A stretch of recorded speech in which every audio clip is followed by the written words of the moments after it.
The topic we are going to discuss is polynomial manipulation.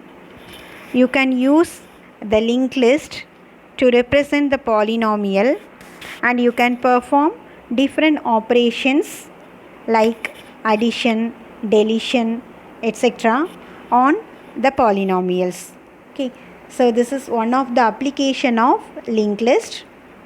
First we have to know how the polynomial is represented by using the linked list. Consider we have the polynomial 6x cube 9x square plus 7x plus 1.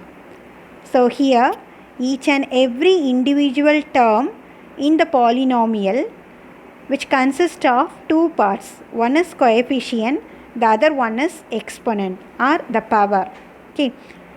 For example, here in our example 6, 9, 7, 1, they all are the coefficients and the corresponding powers are 3, 2, 1 and 0.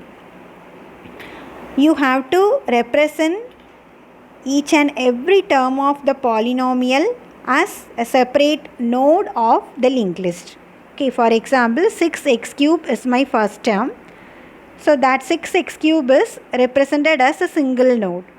So the node consists of coefficient and the power, and a next pointer points to the next term of the polynomial. My next term of the polynomial is 9x square. So the next node contains the data part 9, power 2, and the next pointer points to the next term, and so on. So you can perform polynomial manipulation such as addition, subtraction, differentiation, etc. using the linked list. Okay. How the polynomial ADT is represented using the structure means, in the structure we have two integer variables. One is to store the coefficient, the other one is to store the exponent value, power value, and we have one more pointer to point the next node. Okay. How the polynomials are added with one another. To add the two polynomials, first we have to scan them. Then we have to check whether the terms are having the same exponent. If they are having same exponent, then you can add the coefficient. Otherwise, if the exponents are not same, then you have to copy the term of larger exponent into the sum. And the steps are repeated until all the terms are assessed. Okay. When we reach at the end of one polynomial, then the remaining part of the other polynomial is copied into the sum.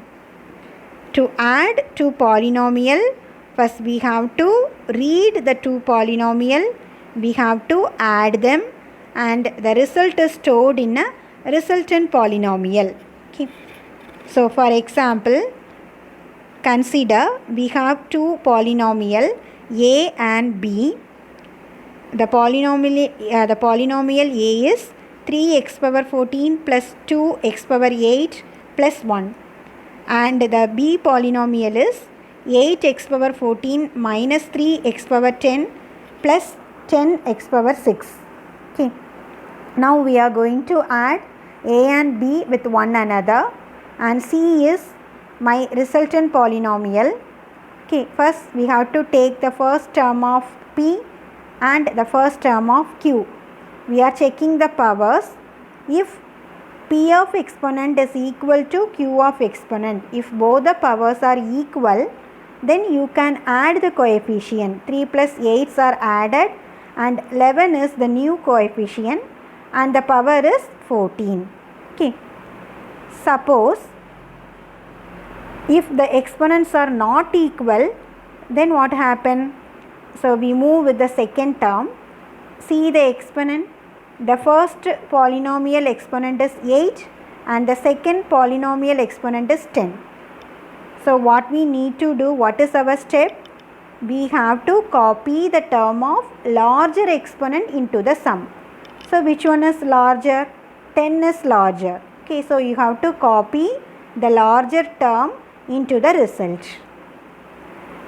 Suppose if the first polynomial exponent is greater than the second polynomial exponent, in this case you have to copy the larger one.